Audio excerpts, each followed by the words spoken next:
It all started on a stormy night in Transylvania. A wild mob of angry villagers marched toward a dark castle. They carried torches and weapons, shouting as they followed the town's gravedigger to the gates. Inside the castle, Dr. Victor Frankenstein was working on something terrifying and amazing. He was building a living creature using parts from 7 different human bodies. Just as the creature opened its eyes, Frankenstein heard the mob crashing through the castle's walls. But before he could react, someone stepped out of the shadows. It was Count Dracula. He had been watching all along. He smiled and congratulated Frankenstein, but not because he was impressed. Dracula had his own plan. He wanted to use the creature for something far more dangerous, something that would affect the whole world. Frankenstein was shocked. He had only wanted to prove he could create life. He never wanted this. So he said no. But Dracula warned him there was no way out. The villagers hated him for stealing from graves, and they were ready to burn him alive. Frankenstein called for his assistant, Igor. But Igor had already switched sides. He said Dracula was paying him more. Now Frankenstein was completely alone. Trapped and desperate, Frankenstein grabbed a sword and pointed it at Dracula. Dracula stepped forward and impaled himself on the blade to prove he could not be killed. It went straight through his heart and he just stood there, smiling. The weapon had no effect. As punishment, he drained every drop of blood from Frankenstein, killing him instantly. But while Dracula was busy, the creature had escaped. When Dracula searched for the monster, it threw a tank full of flammable liquid at him, causing a massive explosion. The beast then picked up Frankenstein's body and ran. Dracula was caught on fire, but as he rose from the flames, his body healed quickly. Meanwhile, the monster carried Frankenstein's body to an old windmill. It thought it was safe. But Igor had betrayed it again. He told the mob where the creature was hiding. The villagers surrounded the windmill and set it on fire. The monster climbed to the top and screamed at them in rage. Some of them started to faint when they saw him up close. But their fear turned into panic when Dracula and his vampire brides flew down from the sky. The villagers ran, but it was too late. The fire spread quickly, and the windmill collapsed in flames. Inside, the monster refused to leave Frankenstein's body, and both were lost in the fire. Dracula watched the flames burn. He had lost the creature he wanted so badly. His bride stood beside him, weeping, knowing the plan had failed. In the heart of Paris, a man named Van Helsing lived in the shadows. He was a monster hunter, hunted himself by the law. The government wanted him dead or alive. That cold night, a woman's scream echoed through the empty streets. Van Helsing rushed toward the sound, but when he got there, it was too late. The woman was already dead. Still, something didn't feel right. The killer was close. Van Helsing could sense it. He followed the trail into a dark church and stepped into a trap. Waiting inside was an old enemy, the monstrous Dr. Jekyll, also known as Mr. Hyde, a beast Van Helsing had once fought in London. The creature was stronger than ever. Van Helsing fired his weapons. Nothing worked. So he pulled out a spinning handheld saw and charged. He managed to slice off one of Hyde's arms. But something strange happened. The severed limb shrank and turned back into a human arm. Before Van Helsing could figure it out, Hyde roared and slammed him into the church ceiling. Dazed and falling, Van Helsing acted fast. He shot a hook from his belt that latched onto Hyde, stopping his fall just before he hit the ground. But the fight wasn't over. Hyde tried to regain control. However, the moment he lost his balance and fell from the high ledge, his body shifted back into its human form. He crashed into the street below. The impact killed him instantly. After the fight, Van Helsing traveled to the Vatican. He reported to his superior, Cardinal Genet. But instead of praise, he got scolded. The cardinal said Van Helsing's methods were too loud, too reckless. The Holy Order, which had protected mankind for centuries, always worked in silence. Despite the warning, the cardinal handed him a new mission. He had to go to Romania, to a land haunted by Count Dracula. There, a terrible curse still waited to be broken. 450 years ago, a knight named Valerius the Elder made a vow to God. He swore that his family's souls would never rise to heaven until Dracula was destroyed. That promise remained unfinished. A year ago, Valerius's last living descendant, King Boris Valerius of the Gypsies, vanished without a trace. He left behind 2 children, Prince Velkin and Princess Anna. If both of them died, their bloodline would be trapped in purgatory forever. The cardinal showed Van Helsing a strange fragment of parchment. On it were the words of Valerius the Elder. The phrase matched the symbol on Van Helsing's ring. Somehow, he was connected to this curse. And now he had to finish what Valerius started. With all the information in hand, Van Helsing met with Karl, the man responsible for the Holy Order's secret weapons. Karl handed him a propane-powered crossbow and a strange capsule filled with compressed lava from Mount Vesuvius, though no one knew how it worked yet. Realizing the risks ahead, Van Helsing decided Karl should join him on the journey. Deep in the forests of Transylvania, Prince Velkin was tied to a log, bait for something deadly. When a werewolf attacked, the hunters triggered a trap to cage it. The beast fought hard, and during the struggle, Velkin's gun, the only one loaded with silver, was lost.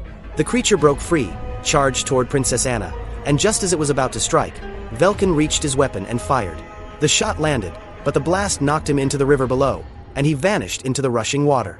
After surviving sea storms and frozen mountains, Van Helsing and Karl arrived in Transylvania.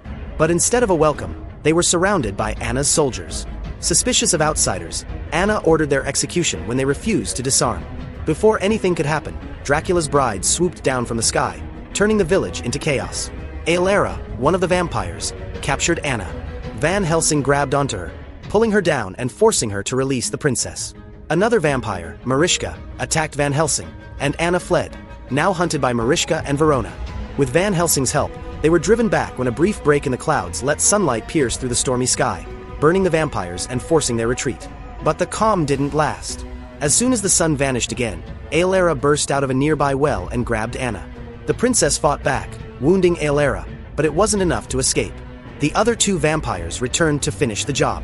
Van Helsing rushed to her rescue and struck Marischka with everything he had. She collapsed, but rose unharmed. Karl tried to help, but Marischka blocked him before he could pass the holy water. Thinking fast, Karl pointed to the church. Van Helsing sprinted toward it, soaked his arrows in holy water, and fired. The shots hit Marischka, and she burned to ash. Meanwhile, Anna tried to find cover, but Verona and Aelera cornered her, ready to strike. But when they sensed Marischka dying, they panicked and fled into the shadows. The villagers, still terrified, surrounded Van Helsing and Anna once more. They warned that Dracula's brides usually killed only once a month, just enough to survive, but now they would return with vengeance. The tension finally faded when Anna revealed who Van Helsing truly was and publicly thanked him for saving her life. Far away from the village, Count Dracula suddenly opened his eyes. He had sensed Marischka's death.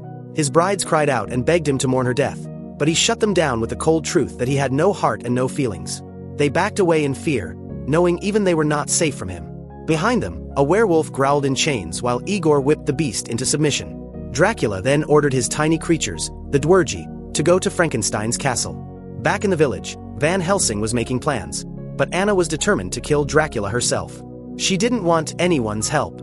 That night, afraid she might die if she faced Dracula alone, Van Helsing made a tough decision. He knocked her unconscious to keep her safe. But when Anna woke up, Van Helsing was gone, and something else had arrived. A werewolf had broken in through the window, growling and ready to strike. She dodged the beast, and just as the moon disappeared behind the clouds, the monster's body began to shrink. It turned back into her brother, Velkin. He struggled to speak, trying to explain that Dracula had turned him into a werewolf inside his castle, and that he had discovered Dracula's secret. But before he could say more, the moonlight returned, and Velkin changed again. The monster lunged, but Van Helsing had been nearby and arrived just in time, forcing Velkin to retreat into the woods. Van Helsing chased him into the village, finally getting Velkin in his sights. Just as he was about to pull the trigger, Anna suddenly appeared and pushed his arm, throwing off his aim. Velkin escaped into the night. She told Van Helsing that rumors said Dracula held an antidote that could cure werewolves. Van Helsing saw her hope and refused to leave her behind. Together, they followed Velkin's trail all the way to Frankenstein's castle, a place that should have been long abandoned.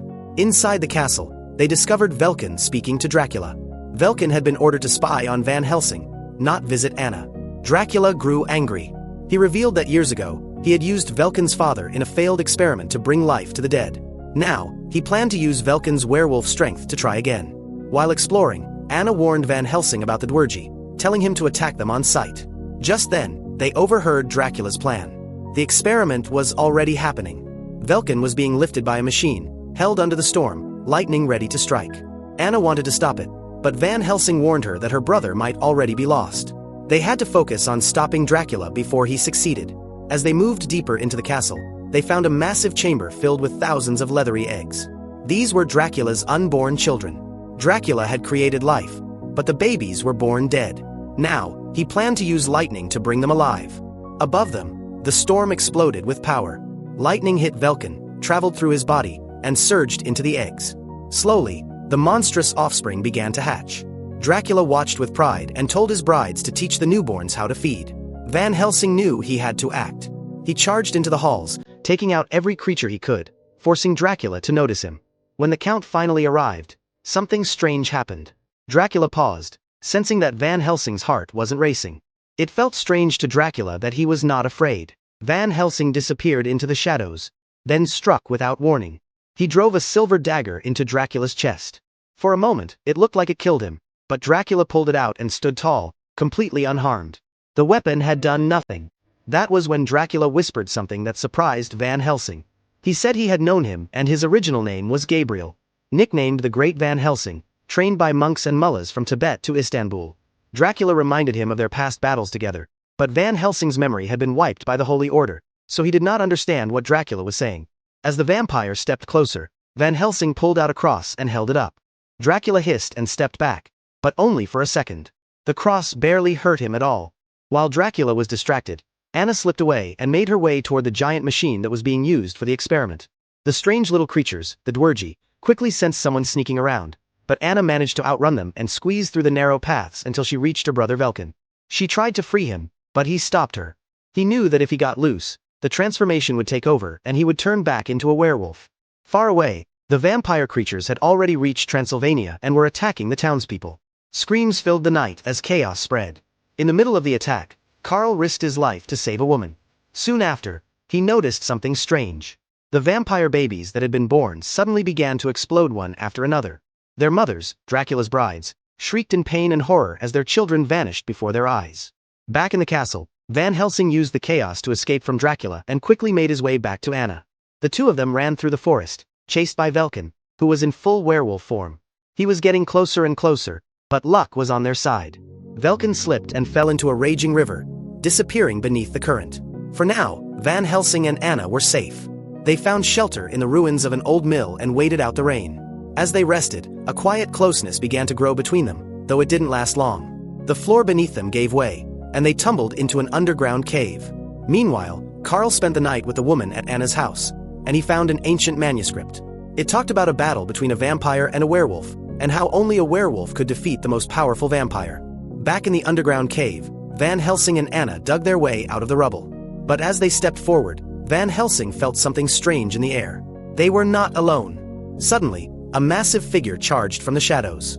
It was Frankenstein's creature, his face scarred and his eyes filled with pain. He growled when Anna called him a monster and shouted that he had done nothing evil to deserve that name. Van Helsing fought back, but even though he managed to wound the creature's face, he didn't finish the job. The creature, clearly exhausted and heartbroken, begged Van Helsing to end his life. He confessed that Dracula needed him to activate the machine that would bring thousands of vampire babies to life. Anna wanted to kill him right away, believing it would stop Dracula's plan. But Van Helsing stopped her. He didn't see any evil in the creature. Instead of killing him, Van Helsing used tranquilizer darts to bring him down safely. But just then, Velkin appeared in the shadows. He had heard everything and vanished before they could stop him. Van Helsing realized there was no more time to lose. Dracula would come for the creature. Acting fast, Van Helsing regrouped with Carl and prepared to transport Frankenstein's creation to Rome, where they could hide him under protection. They rode day and night, with Van Helsing determined to complete the mission. But as they reached Budapest, they were ambushed. Verona, one of Dracula's brides, struck without warning, trying to take the creature for her master. Van Helsing fought her off and managed to reach the carriage. That's when he saw the bridge ahead, completely destroyed. He didn't stop. He drove the horses forward, and they made a desperate leap. The horses made it, but the carriage plunged into the canyon. Verona and her allies flew after it, knowing their target was inside. But as they ripped open the carriage, they were shocked. There was no creature inside, only a decoy. At that exact moment, a hidden bomb inside the carriage exploded, sending a cloud of silver stakes through the air. The stakes pierced Verona from every direction, and she disintegrated instantly, leaving nothing behind. As Van Helsing pushed forward, he finally spotted the real carriage carrying Frankenstein. But before he could do anything, Velkin suddenly attacked with wild force. Though he didn't kill them, his charge sent the group flying dangerously close to the edge of a cliff, and the heavy carriage was rolling straight toward them, ready to crush them at any second. With no time to waste, Carl made a bold decision. He unlocked Frankenstein's chains and let him loose, hoping that together they could stop the carriage and save their friends. For a moment, it looked like everything was going to be okay. But then Velkin returned, more furious than before. Van Helsing made a quick decision and ordered everyone to jump for their lives. In the middle of the chaos, he managed to shoot Velkin, sending the werewolf fleeing once again. The horses bolted, the carriage broke apart, and the danger passed for now. Anna rushed to find her brother and finally reached Velkin, who had returned to his human form. But it was too late. He was dying. She stayed with him through his final moments, listening as he expressed regret for everything he had done before his life slipped away. Soon after, Van Helsing returned. Anna, still overwhelmed with pain and fury, looked like she was about to take it out on him. But then Van Helsing discovered something terrifying. Velkin had bitten him. That meant he was now infected, and the clock had started ticking. Before they could even think of what to do next, Aelera, one of Dracula's brides, appeared out of nowhere and kidnapped Anna. Later, she returned with an offer. She wanted to trade Anna for Frankenstein. Van Helsing agreed, but only if the exchange took place in public. Aelera accepted, and the meeting was set for the next day, during the All Saints' Day celebration. Even though everyone knew Van Helsing had been bitten and could turn into a werewolf at any moment, the rescue plan continued. They put Frankenstein to sleep and hid him in the cemetery. While they worked, Karl explained what he had learned from an old scripture. Van Helsing had only 2 days before he would fully become a werewolf. On the third night, he would lose control of his mind and be gone forever. But none of them realized another vampire had overheard everything while hiding in one of the graves. When the festival finally began, they found Anna, but she wasn't herself. Dracula had used his powers to control her mind. In front of the crowd, he announced his plan. He was going to make Anna his new bride and keep her by his side for eternity. Just as he was about to inject his venom into her, Karl caused fire to rain down from above, breaking the spell and stunning everyone around. Then, in a dramatic entrance, Van Helsing dropped from above like an acrobat, grabbed Anna, and pulled her away before Dracula could sink his fangs into her. But Dracula had one more surprise. He revealed that Frankenstein was already in his hands and that everyone at the celebration was secretly working for him. The place they thought was safe was actually his summer castle, set up to trap them. Now surrounded by enemies, Van Helsing, Anna, and Karl had to escape fast. As they ran, Karl finally figured out how to use the special lava capsule they had been carrying. He activated it, and the device released a powerful blast of light. It lit up the whole area and instantly disintegrated all the vampires nearby, giving them a narrow path to escape. Not far from the chaos, Van Helsing watched helplessly as the creature was taken away, locked behind thick iron bars. He tried to reach him but couldn't break through the barrier. From the other side, he made a silent vow to find him and set him free no matter what. Just then, Karl delivered troubling news. The Vatican had changed its orders. Now they were told not just to capture the creature, but to destroy him, calling him an unnatural being that didn't belong to the world of men. Hearing this, Van Helsing lost control for a moment. He erupted in rage, his body twitching and trembling as something deep inside began to shift. It was a clear sign. His transformation into a werewolf was getting dangerously close. They returned to Frankenstein's ruined castle, only to find it abandoned. Dracula had moved everything to his main stronghold. But Karl wasn't ready to give up. He told Van Helsing that they still had one final chance. Then he revealed a shocking truth. Dracula was actually the son of Valerius the Elder. Karl explained that long ago, in 1462, Dracula died and made a dark pact with the devil. In return for a second life, he had to live by feeding only on human blood. When Valerius discovered what his son had become, he begged the Vatican to forgive his family's curse. But forgiveness came with one cruel condition: he had to kill his own son. Unable to do it, Valerius banished Dracula to a frozen land and sealed him behind a door with no way back. However, Valerius hid clues about that secret door inside the very castle they now stood in. That's when Van Helsing remembered something Anna had told him the day they met. She mentioned how her father used to stare at a strange painting for hours. Van Helsing now believed that painting was hiding the entrance to Dracula's lost prison. But when they examined the mural, it didn't work.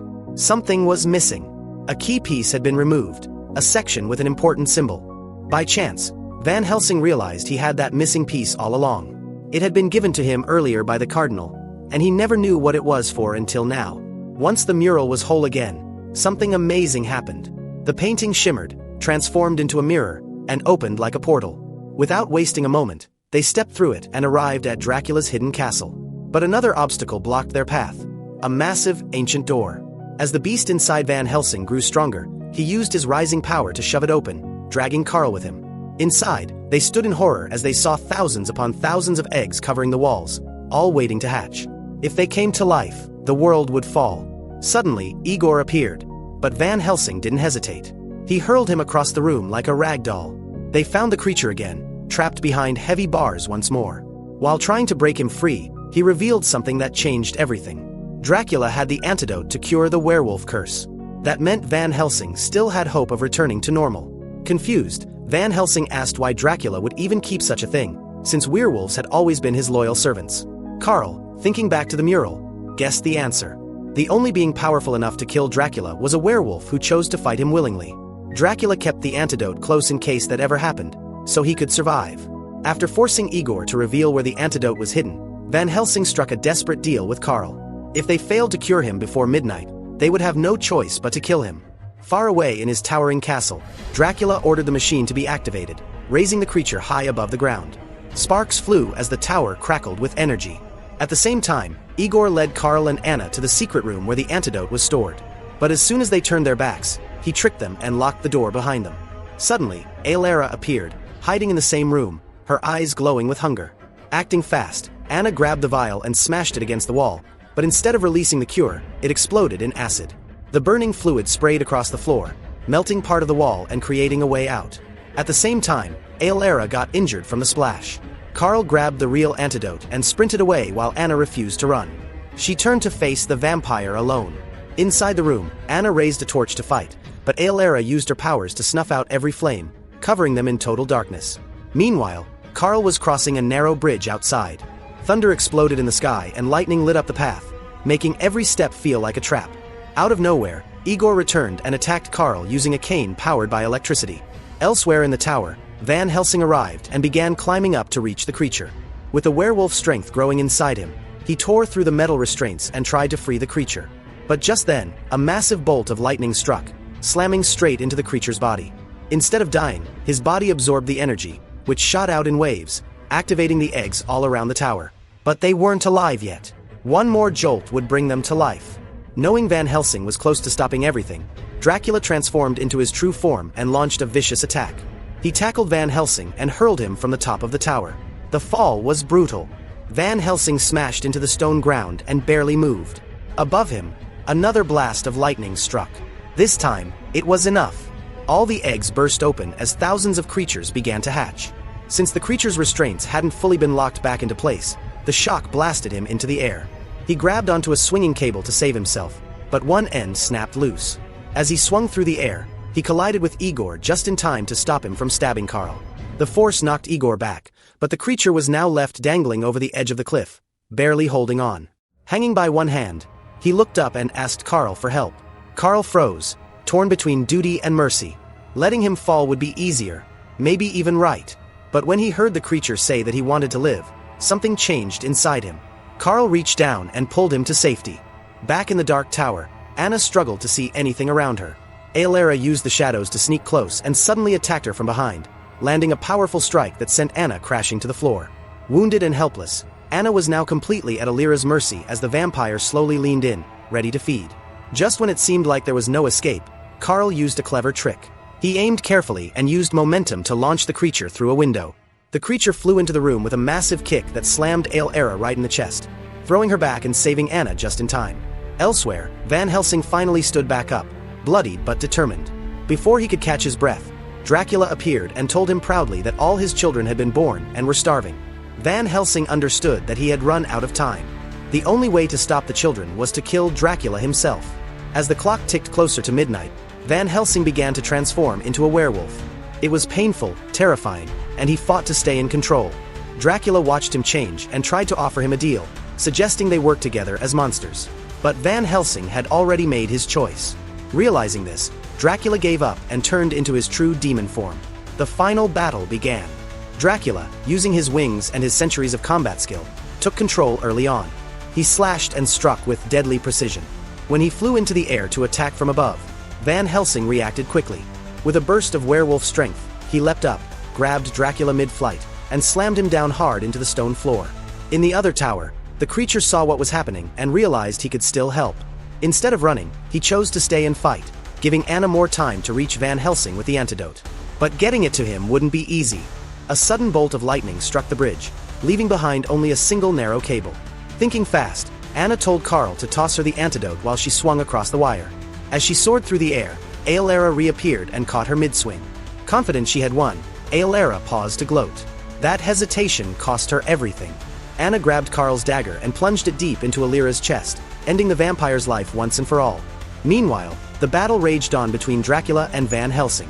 This time, Van Helsing was faster, stronger, and filled with purpose. He broke one of Dracula's wings, causing the vampire to fall and lose his power. Dracula shifted back into his human form, weakened and desperate. Van Helsing, still a werewolf, pinned him down and began choking the life from him. But just before he could finish it, the clouds moved in and covered the full moon. The power faded from Van Helsing's body, and he shifted back into his human form, vulnerable once again. In that quiet moment, Dracula revealed something shocking. Long ago, when Dracula was still human, it was Van Helsing's ancestor who killed him and stole the very ring Van Helsing wore now. But Dracula made the same mistake again. He didn't notice that the moon had returned. As the light touched Van Helsing, the transformation surged back through him. Without waiting another second, he lunged forward and sank his fangs into Dracula's neck. The bite was fatal. Dracula died instantly. At that same moment, all of his children collapsed, lifeless, never getting the chance to leave the castle. Anna, seeing Van Helsing in full werewolf form, ran toward him with the antidote in hand. But he sensed her and turned. She knew he would kill her if she got too close. Carl, remembering his promise, stepped in to stop Van Helsing. But just as Van Helsing raised his claws to strike, he froze. Anna had already injected him with the antidote, sacrificing her life to save his. As the antidote worked and the transformation faded, Van Helsing held her in his arms, heartbroken, unable to change what had happened. Later, after everything had ended, the creature silently walked away, choosing a different path. Van Helsing and Carl stood by Anna's grave, saying goodbye. For a brief moment, Van Helsing felt her presence, her spirit rising peacefully into the sky, reuniting with her brother. She was free, and so was Van Helsing.